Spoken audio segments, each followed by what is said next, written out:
രജിൻ, ഈ CJP ആദ്യം ഉന്നയിച്ച വിഷയം എന്ന് പറയുന്നത് നീറ്റ് പരീക്ഷാ ക്രമക്കേടിൽ അന്വേഷണം വേണം, കുറ്റവാളികൾക്കെതിരെ നടപടി വേണം, ഒപ്പം ധർമ്മേന്ദ്ര പ്രധാൻ രാജിവെക്കണം എന്നുള്ളതായിരുന്നു. ഇപ്പോൾ ആ ആവശ്യവും മറികടന്നുകൊണ്ട് ഇപ്പോൾ പ്രധാനമന്ത്രി തന്നെ ആ സ്ഥാനം വിട്ടൊഴിയണം എന്നാവശ്യപ്പെട്ടുകൊണ്ടുള്ള പ്രക്ഷോഭമാണ് കഴിഞ്ഞ 2 ദിവസമായി നമ്മളിപ്പോൾ കണ്ടുകൊണ്ടിരിക്കുന്നത്.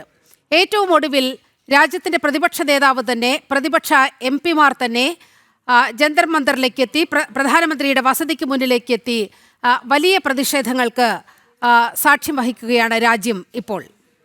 യഥാർത്ഥത്തിൽ ഈ നീറ്റ് പരീക്ഷയുമായി ബന്ധപ്പെട്ട പ്രശ്നങ്ങൾ ഒട്ടുമുക്കാലും പരിഹരിച്ച ഒരവസ്ഥയിലുമാണ്. അപ്പോൾ നിങ്ങളുടെ പ്രഖ്യാപിത നിലപാടുകളിൽ നിന്ന് നിങ്ങൾ പുറകോട്ട് പോകുകയാണോ? നീലിമ, ഇന്ന് രാജ്യം കണ്ടതിൽ വെച്ച് ഏറ്റവും കറുത്ത ഒരു അധ്യായത്തിന് സാക്ഷ്യം വഹിച്ചുകൊണ്ട് രാജ്യം മുന്നോട്ട് പോയിക്കൊണ്ടിരിക്കുകയാണ്. ഇന്ന് കേരളത്തെ, ഇന്ത്യയെ തന്നെ പ്രതിപക്ഷ ബഹുമാനമില്ലാതെ ഡൽഹി പോലീസിന്റെ നരനാരായട്ടിന് ഇപ്പോൾ പാത്രമായിരിക്കുന്നത് ഇന്ത്യയുടെ പ്രതിപക്ഷ നേതാവും ഇന്ത്യയുടെ പ്രധാനപ്പെട്ട MP-മാർ ഉൾപ്പെടെ കോൺഗ്രസിന്റെയും അതുപോലെയുള്ള നേതാക്കന്മാരുൾപ്പെടെയുള്ള MP-മാർ ഉൾപ്പെടെയുള്ളവരെ അതിക്രൂരമായി തന്നെ ഡൽഹി പോലീസ് പിടിച്ചു വലിച്ചെടുത്തുകൊണ്ട് പോകുന്ന ദൃശ്യങ്ങൾ കണ്ടിട്ടാണ് നമ്മളെല്ലാം ഈ ചർച്ചയിലിരിക്കുന്നത്. ഈ രാജ്യത്ത് ഭരണകൂട തീവ്രത എത്രത്തോളം വ്യാപിച്ചിരിക്കുന്നു എന്ന് മനസ്സിലാക്കുന്ന നിമിഷങ്ങളിലേക്ക് കടന്നു പോയിക്കൊണ്ടിരിക്കുകയാണ്. നമ്മൾ മനസ്സിലാക്കാൻ ഒരു കാര്യമുണ്ട്. എന്താണ്? നീറ്റ് പരീക്ഷയുമായി ബന്ധപ്പെട്ട് എനിക്കും നിങ്ങൾക്കും ഈ ഇരിക്കുന്ന പാനലിസ്റ്റിനും അവരുടെ കുടുംബാംഗങ്ങൾക്കും ഇനിയും വരുന്ന ഒരു തലമുറയ്ക്ക് വരെ ബാധിക്കാവുന്ന രീതിയിലേക്ക് ഒരു പരീക്ഷയെ, അത് മറ്റു മത്സര പരീക്ഷകളിൽ നിന്നും ഒക്കെ വ്യത്യസ്തമാണ്. ആ നീറ്റ് പരീക്ഷ എന്ന് പറയുമ്പോൾ ഇത്രത്തോളം സീറ്റുകളിലേക്ക് പോകുവാൻ വേണ്ടി ആ പരീക്ഷ എഴുതുവാൻ പോയ നമ്മളൊക്കെ അതുമായി ബന്ധപ്പെട്ട് നിന്നവരാണ്, അല്ലെങ്കിൽ നമ്മുടെ വീട്ടിലുള്ളവർ ആ പരീക്ഷ എഴുതാൻ പോകുന്നവരാണ്. അതുമായി ബന്ധപ്പെട്ട് ഓരോ കുട്ടികളും അനുഭവിക്കുന്ന എത്രത്തോളം വലിയ പ്രഷറാണെന്ന് നമുക്കറിയാം. അങ്ങനെയുള്ള കുട്ടികളെ, 13ഓളം കുട്ടികളെ ഇപ്പോ ഉരുതിക്ക് കൊടുത്തിരിക്കുകയാണ്. അവരെ ചേർത്ത് നിർത്താൻ താല്പര്യമില്ലാത്തൊരു ഗവൺമെന്റായി ഇന്ത്യയുടെ ഗവൺമെന്റ് മാറിയിരിക്കുകയാണ്, നരേന്ദ്രമോദി മാറിയിരിക്കുകയാണ്. എന്നിട്ട് പോലും നമ്മളെല്ലാം ബഹുമാനിക്കുന്ന ജനാധിപത്യത്തിന്റെ ശ്രീകോവിലായ ഈ ലോക്സഭയിലും രാജ്യസഭയിലും പോലും ഇന്ന് പോലും കൂടിയിട്ട് പോലും അത് അവതരിപ്പിക്കുവാൻ ഈ സമരവുമായി ബന്ധപ്പെട്ടുള്ള കാര്യങ്ങൾ പറയുവാൻ പോലുമുള്ള പ്രതിപക്ഷത്തിന്റെ ആവശ്യകത പരിഹരിക്കാതെ പോകുന്ന ഒരു ഗവൺമെന്റായി ഇന്ത്യയുടെ ഗവൺമെന്റ് മാറിയിരിക്കുകയാണ്. അപ്പോഴാണ് ഇപ്പോൾ അതുമായി ബന്ധപ്പെട്ട് ഒരു നിമിഷം ഞാനൊന്ന് ഇടപെട്ടുകൊള്ളട്ടെ. ഡൽഹിയിൽ നിന്നുള്ള ദൃശ്യങ്ങൾ അങ്ങ് ശ്രദ്ധിച്ചു കാണുമല്ലോ. കേന്ദ്രമന്ത്രി ജിതേന്ദ്ര സിംഗ് രാഹുൽ ഗാന്ധിയെ കണ്ട് കാര്യങ്ങൾ പറയുന്നുണ്ട്. അത് അങ്ങ് ശ്രദ്ധിച്ചു കാണുമല്ലോ. രാഹുൽ ഗാന്ധി ഈ വിഷയത്തിൽ ആവശ്യപ്പെട്ടത് പാർലമെന്റിനകത്ത് ഈ വിഷയത്തിൽ ഒരു ചർച്ച വേണമെന്നുള്ളതായിരുന്നു. ആ ചർച്ചയ്ക്ക് സമ്മതമാണ് എന്നാണ് ഇന്ന് ജിതേന്ദ്ര സിംഗ് രാഹുലിനെ കണ്ടറിയിച്ചത്. പ്രതിപക്ഷം ഉന്നയിക്കുന്ന ആവശ്യങ്ങൾ അംഗീകരിക്കുന്നു, ചർച്ച ചെയ്യാൻ സന്നദ്ധമാണ് എന്ന് ജിതേന്ദ്ര സിംഗ് പറഞ്ഞ് അദ്ദേഹത്തെ ധരിപ്പിച്ചു. അത് അംഗീകരിച്ചില്ല. അതിൻ്റെ തൊട്ടുപുറകെയാണ് അക്രമാസക്തമായ മാർഗങ്ങളിലേക്ക് ഈ രാജ്യത്തിൻ്റെ പ്രതിപക്ഷ നേതാവും പാർലമെന്റ് അംഗങ്ങൾ, പ്രതിപക്ഷ അംഗങ്ങളും കടന്നത് എന്നാണ് അവിടെ നിന്നുള്ള ദൃശ്യങ്ങളടക്കം സൂചിപ്പിക്കുന്നത്. അപ്പോൾ സമാധാനപരമായി ഈ വിഷയം പരിഹരിക്കില്ലല്ല, പാർലമെന്റിൽ ചർച്ച വേണമെന്ന് പറഞ്ഞു. ആ ചർച്ച അനുവദിച്ചു. രാവിലെ തന്നെ പ്രധാനമന്ത്രി ഈ വിഷയത്തിൽ വളരെ കൃത്യമായി ഇടപെട്ടു. ഈ ചോദ്യപേപ്പർ ചോർച്ച അത് ആര് നടത്തിയാലും അത് ഒരു തരത്തിലും അംഗീകരിക്കാനാകാത്ത കാര്യമാണ്. കുറ്റവാളികൾ ജയിലിൽ പോകും, വിദ്യാർത്ഥികളുടെ ഭാവി തന്നെയാണ് വലുത് എന്ന് പ്രധാനമന്ത്രി തന്നെ വളരെ കൃത്യമായി സൂചിപ്പിക്കുകയും ചെയ്തു. ഇനി എന്താണ് പ്രതിപക്ഷത്തിന് വേണ്ടത്? പ്രതിപക്ഷവുമായി ബന്ധപ്പെട്ട് ഇന്ന് രാജ്യസഭയിലും ലോക്സഭയിലും അവിടെ എത്താൻ പോലും തയ്യാറാവാൻ നിൽക്കുന്ന പ്രധാനമന്ത്രിയാണ് ഇന്ന് നമ്മൾ രാജ്യം കണ്ടത്. ആ പ്രദേശത്ത് പോലും എത്താതെ. കാരണം ഇന്ന് ഈ നീറ്റ് പരീക്ഷയുമായി ബന്ധപ്പെട്ട് കുരുതി കൊടുത്ത വിദ്യാർത്ഥികൾക്കുമായി വേണ്ടി, അല്ലെങ്കിൽ നാളെ നമ്മുടെ കാലത്ത് ജീവിക്കേണ്ട പാവപ്പെട്ട വിദ്യാർത്ഥികൾ, നമ്മളെല്ലാവരും അഭിസംബോധന ചെയ്യുന്ന സമൂഹത്തിൽ ജീവിക്കേണ്ട വിദ്യാർത്ഥികൾക്ക് വേണ്ടി സംസാരിക്കുവാൻ വേണ്ടി അവിടെ പ്രതിപക്ഷം തയ്യാറായി നിന്നപ്പോ അതിന് അവസരം കൊടുക്കാത്ത ഒരു സഭയായി രാജ്യത്തിന്റെ ലോക്സഭയും രാജ്യസഭയും മാറിയിരിക്കുന്ന സാഹചര്യമാണ് നമ്മൾ കണ്ടത്. അതുമായി ബന്ധപ്പെട്ട് സമാധാനപരമായ സമരമല്ലേ നടന്നത്? എവിടെയാണ് അക്രമപരമായ സമരം നടന്നത്? പ്രധാനമന്ത്രിയുടെ വീടിന് സമീപമായി സമാധാനപരമായി സമരം നടത്തിക്കൊണ്ടിരുന്ന ഈ പറയുന്ന പ്രായാധിക്യമുള്ള MP-മാരെ പോലും വളരെ ക്രൂരമായി തന്നെ ഡൽഹി പോലീസ് പിടിച്ചോണ്ട് പോകുന്ന രാഹുൽ ഗാന്ധിയെ പോലും പോലീസ് അക്രമത്തിലേക്ക്, പ്രതിപക്ഷ നേതാവിനെ ഇന്ത്യയിൽ നമ്മൾ നമുക്ക് ജവഹർലാൽ നെഹ്റുവിനെ പറ്റി നമ്മൾ പഠിക്കുമ്പോൾ ഇന്ത്യയിലെ പ്രതിപക്ഷത്തെ എങ്ങനെ ബഹുമാനിക്കണമെന്ന് അദ്ദേഹം പറഞ്ഞു തന്നിട്ടുണ്ട്. പ്രതിപക്ഷം പോലെയല്ല അത് AK ഗോപാലിനെ പ്രതിപക്ഷ നേതാവാക്കി അംഗീകരിച്ചുകൊണ്ട് പോയ ഒരു സംസ്കാരമുള്ള നാട്ടിലാണ് നമ്മൾ നിൽക്കുന്നത്. അവിടെയാണ് രാജ്യത്തിന്റെ പ്രതിപക്ഷ നേതാവിനെ അതിക്രൂരമായി പോലീസ് പിടിച്ചോണ്ട് പോകുന്നത്. അദ്ദേഹത്തിന്റെ മുഖത്തു നിന്നും രക്തത്തുള്ളികൾ വീണുകൊണ്ടിരിക്കുകയാണ്. ഒരു വനിതാ MP ആയ പ്രിയങ്ക ഗാന്ധിയെ പുരുഷ പോലീസുകാർ പിടിച്ചുകൊണ്ട് പോവുകയാണ്. രാജ്യത്തിന്റെ കറുത്ത അധ്യായമാണ് ഇന്ന് ഇന്ത്യ കണ്ടുകൊണ്ടിരിക്കുന്നത്. ഇത്രയും ക്രൂരമായി അങ്ങനെയുള്ള രാജ്യവുമായി അങ്ങനെയുള്ള ഒരു രാജ്യമാണോ ഇന്ത്യ മഹാരാജ്യം?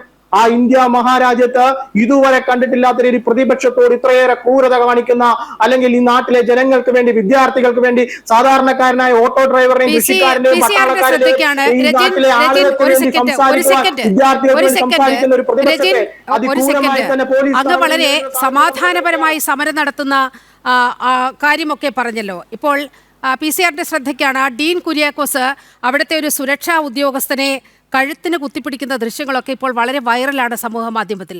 അതൊന്ന് നമുക്ക് കാണാം, ആ ദൃശ്യങ്ങളൊന്ന് കണ്ടുവരാം. ഇത് ഇന്ന് കോൺഗ്രസിൻ്റെ സമരത്തിനിടെ സംഭവിച്ചതാണ്. ഒരു പാവപ്പെട്ട പോലീസുകാരനെയാണ് ഈ ഡീൻ കുര്യാക്കോസ് MP കയ്യേറ്റം ചെയ്യുന്ന ദൃശ്യങ്ങൾ പുറത്തു വന്നിട്ടുള്ളത് രജിൻ. അപ്പോൾ മനഃപൂർവ്വം ആസൂത്രിതമായ ചില പ്രശ്നങ്ങൾ അവിടെ ഉണ്ടാക്കുകയാണ്. അങ്ങേയറ്റം തന്ത്രപ്രധാനമായ ഒരിടത്താണ് ഈ സമരം അവിടെ നടന്നത്. അപ്പോൾ സ്വാഭാവികമായും അതിൻ്റെ ലിമിറ്റ് ക്രോസ് ചെയ്യുമ്പോൾ സ്വാഭാവികമായും പോലീസ് ഇടപെടും. അത് രാജ്യത്തിൻ്റെ പ്രതിപക്ഷ നേതാവായാലും ഒരു സാധാരണക്കാരനായാലും അവിടെ അങ്ങനെയൊന്നും ഉണ്ടാവുകയും ഇടപെടുക എന്നത് പോലീസിൻ്റെ ധർമ്മമാണ്. അവിടെ നിന്ന് പോലീസ് അറസ്റ്റ് ചെയ്ത് കൊണ്ടുപോകും. ദാ നോക്കൂ, നിങ്ങൾ പറഞ്ഞ സമാധാനത്തിൻ്റെ മാലാഖമാർ ഡൽഹി പോലീസിനോട് ചെയ്യുന്ന ക്രൂരതയാണ് കാണുന്നത്. അത് ഡീൻ കുര്യാക്കോസ് അല്ലേ? നോക്കൂ നീലിമ,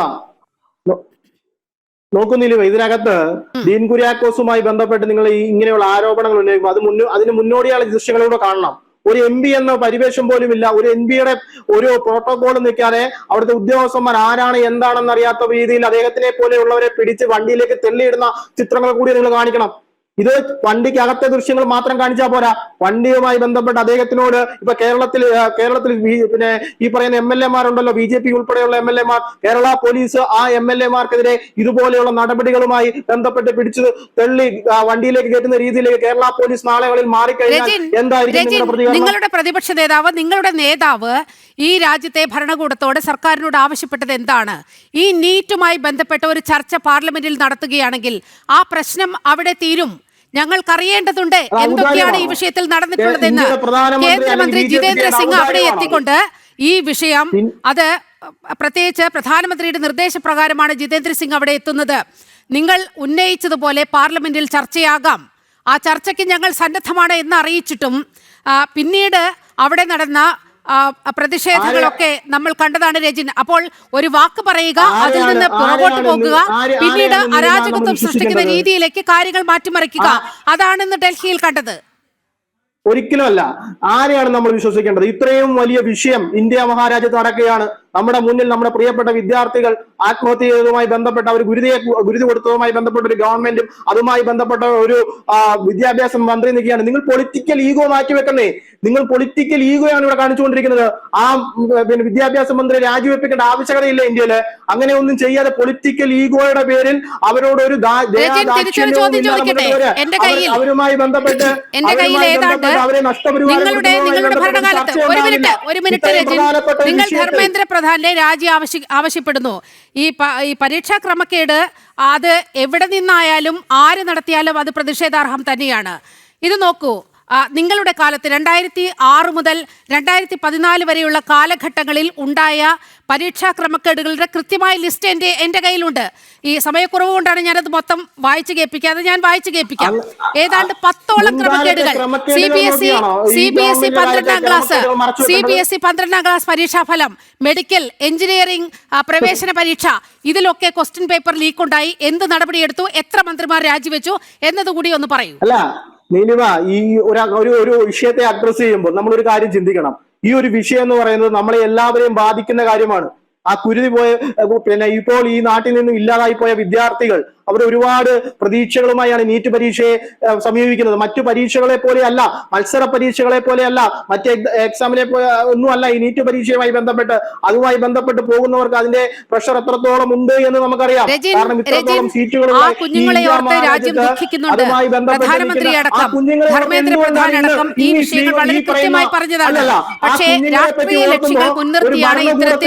ഇത്തരത്തിൽ ഒരു നാടകം ഡൽഹിയിൽ അരങ്ങേറുന്നത് എന്നാണ് ഉയർന്ന വിമർശനം.